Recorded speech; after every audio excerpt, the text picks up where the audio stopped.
what have you seen from people when they heal the gut and then optimize the microbiome, and not even just the microbiome of your gut, but the biome of your entire tissue structure of your whole body? Do you see cancer rates going down in populations, or even specific cases where you've seen people, maybe not go the Western method and turn in and really focus on their biome? Yeah, I mean, I have a whole website and membership community dedicated to exactly that. If people want to check it out, it's Healing Life, healinglife.net. But inside there, we have many cancer healing stories, people who have changed their diet and lifestyle. And, when they were given 3 months left to live, they had a stage 4 cancer diagnosis. They were either they were treatmented out. They couldn't do any more treatment. The doctors had no hope for them, or they decided they didn't want to go down the route of conventional treatment. And they, followed all of these tenets of what I call living a holistic life. And that's, mental, emotional health, physical health, it's spiritual health, it's environmental health, it's relational health. These things are all important and they're all interconnected, right? And they all play a role in how our bodies are able to deal with any kind of diagnosis. Cancer is scary because people don't understand it. And when you understand what cancer is and what causes it, then you don't have to necessarily be as afraid of it. You should still be mindful and maybe a little concerned and proactive, but you don't have to be as afraid of it because you understand it better. That's what I found. When my grandfather was dying from the chemotherapy and radiation he was receiving for his leukemia, and it was destroying his immune system, making his hair fall out, and he was dying as I sat next to him, and he was just in so much pain and in Arizona. And back then I knew nothing about cancer, and I realized like how I felt in that moment, how he must have felt, not really knowing what to do. He told me something really fascinating. He had plenty of money to do the best treatments. That wasn't an issue for him, and those best treatments killed him. I mean, that's my perception of what happened, and we see it all the time. People are somewhat active and healthy, even though they have a cancer diagnosis. They can still live life. They start treatment, and the chemotherapy and radiation destroys their immune system, and they end up dying of something else. They catch a virus that their immune system can't handle at that time. They end up with some other chronic inflammatory condition. Their heart fails. Kidneys fail. All kinds of things can happen when you destroy the body. And I'm not saying all conventional treatment's bad. There's a time and place for it. But in his case, and many people's cases, it did not save him. And he told me as I was sitting there, he goes, I think one day they're going to find the cure for cancer in some amazing berry hidden in the Amazon rainforest somewhere. And it hit me in that moment. I was like, it's incredible that he's thinking about this right now. It's like, I know that that's where the solutions are, because I had been in like natural health research and education for about 7 years up to that point. But I didn't know anything about cancer. I just hadn't known anything about cancer up to that point. And when he said that, and then the research I've done over the past decade plus since then, that's exactly what it is. The solutions are in our food. You don't have to go to the Amazon and get some special berry, but it's in our food. It's in our diet.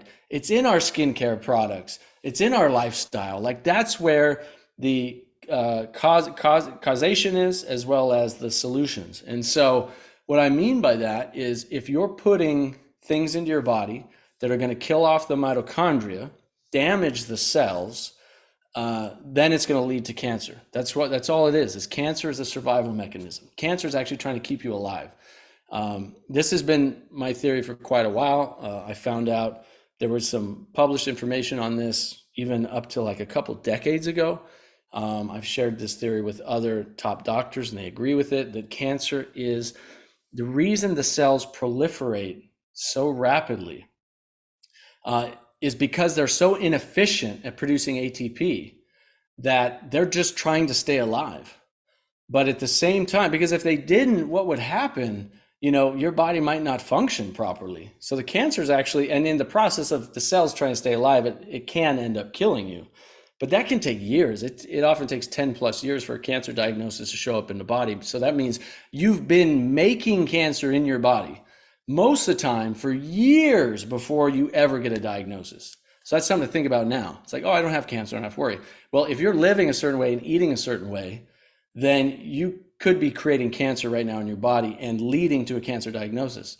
So we have to learn how to stop making cancer. We make it in the body, right? And when the cells, the mitochondria die off, enough mitochondria are damaged and die off, then the cell goes from healthy cellular respiration and it switches to fermentation. And the fermentation process is highly inefficient at producing ATP. It produces like 3 ATP instead of I don't know why I always forget this number, 26, 28?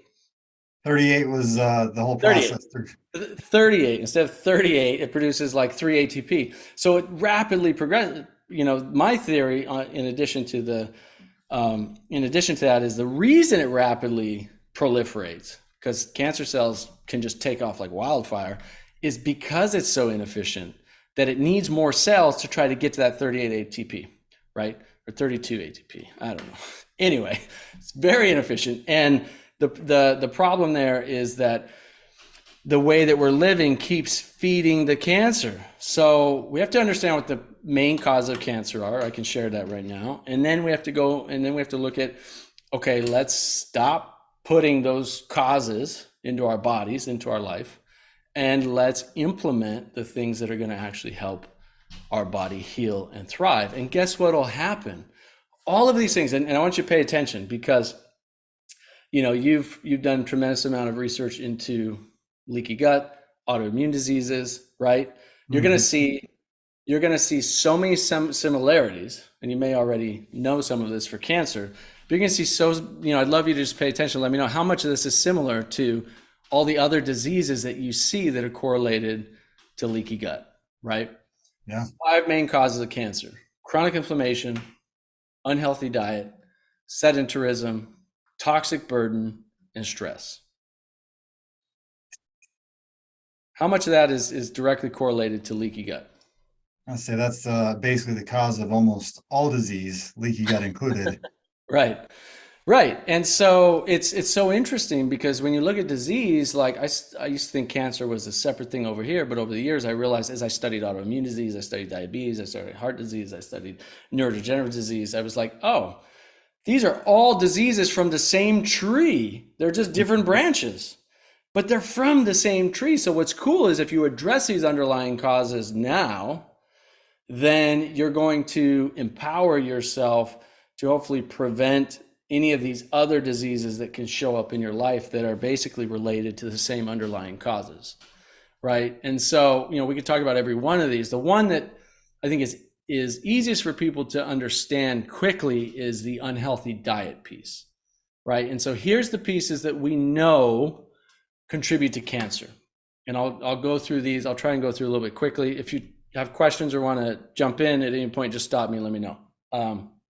I'll try and go through these quickly so that people can make a note and hopefully, try to avoid these things or limit them as much as you can.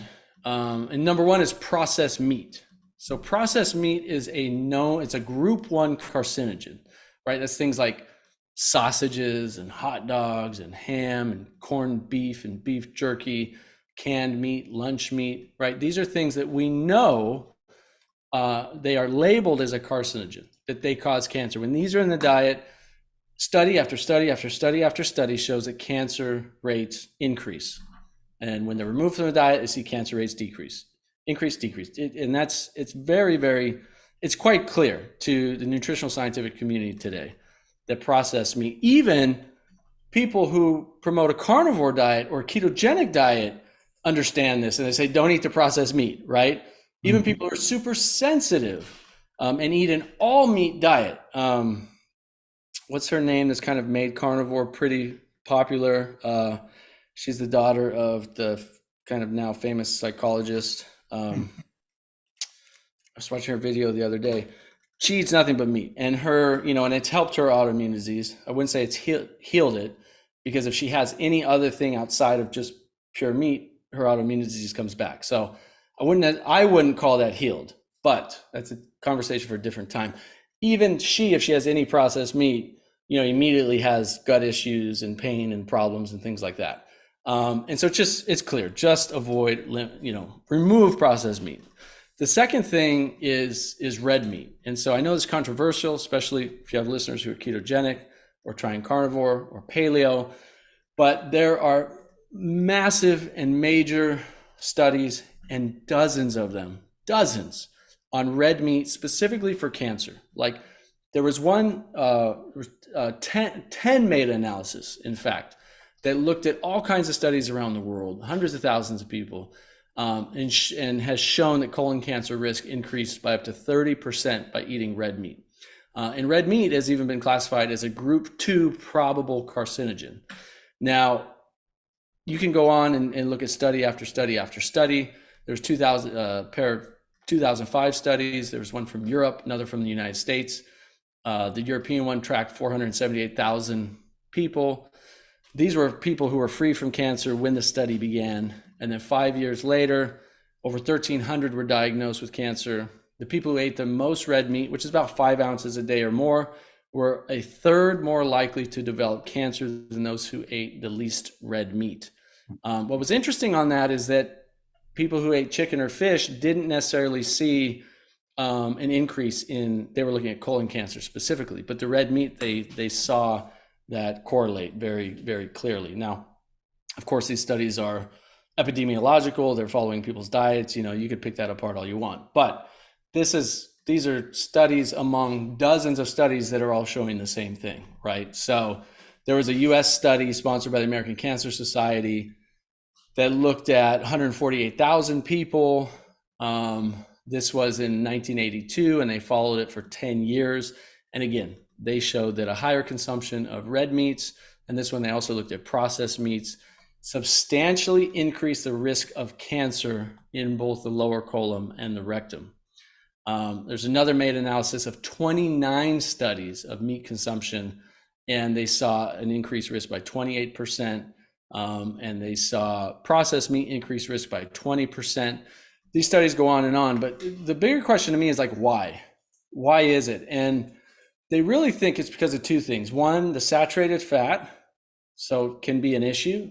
And number two is the way that you cook red meat, right? So just by cooking red meat, if you barbecue it, if you fry it, if you broil it, saute it, which is what most people do, they're going to do any one of those 3 or 4 things, you're creating carcinogens called heterocyclic amines. And we know that these are carcinogenic, they contribute to cancer. So could you boil meat and be safer? I think so, right? You're not creating the heterocyclic amines, but then you're dealing with the increased saturated fat in the diet. And when you have a higher fat diet and then you add carbohydrates in, you're creating a disaster in the bloodstream. You're creating the environment for insulin resistance. So what people don't talk about when they talk about paleo, ketogenic, or carnivore is that when you're eating that way and they say, oh, I'm insulin sensitive, but if they eat, a bunch of carbohydrates and then, insulin spikes, blood glucose goes out of control, and they show basically levels of insulin resistance, that's not insulin sensitive. If you can't handle large groups of carbohydrates at any given time, then that's not insulin sensitive, right? So there's kind of some controversy around that, maybe some misinformation around it. But we do know through plenty of studies that if you are eating a high saturated fat diet and then you add in carbohydrates, you're not going to see a blood glucose spike, insulin spike right away, but you see a massive spike 2 to 3 hours later, and it continues longer. So, and this insulin resistance leads to diabetes, leads to Alzheimer's, leads to all kinds of problems, right? So these are just some things to think about, reducing or eliminating processed meat, reducing or eliminating red meat, and then dairy. So the third one is dairy. And, there's a lot of studies that linked high intakes of dairy to many forms of cancer. There's a recent study in 2022, actually, from the Oxford Population Health researchers. They gathered data from 500,000 people. They found that people who consume dairy products on a regular basis had a significantly greater risk of developing liver and breast cancer. The Loma Linda study found that men with higher intakes of dairy, especially milk, faced a significantly higher risk of prostate cancer compared to men with lower intakes. Dr. Campbell, I know there's controversy around him, but it's very clear. There's no denying the studies that he did. There's nobody that denies the studies. We could talk about controversy if you want to, but he basically on rats was able to show on a 5% casein diet, protein diet from dairy, so casein's coming from dairy, of course, he could turn down cancer cells. And once he upped it to 20% casein, cancer cells massively proliferated. Drop it down, drop the casein down, cancer cells go down, turn it up, and just repeated this again and again and again. The controversy was on the length of life of those rats, right? Not on did the casein actually turn up and turn down cancer. So there's no controversy on that. That's very clear. It was the rats who lived actually a little bit longer on the casein than the ones who had only 5%. Now, that's where we could debate that all day, right? We know that too low of a protein diet, your lifespan is going to decrease. So those rats had a really low protein diet. And protein can come from many different sources. It doesn't only have to come from animal products. Protein comes from just about every plant on the planet, right? And we see study after study that increased protein from plant sources actually increases lifespan. And so, my theory on that obviously is, hey, these rats had too low of protein. So of course they died, a little bit younger than the ones who had higher protein, even though they had way more cancer. But again, we're staying specific on cancer here. That's a conversation we could talk about. Again, why do they think? Because the saturated fat and and showing how dairy increases IGF-1, insulin-like growth factor 1, which is a fuel. It basically creates an environment for cancer cells to proliferate.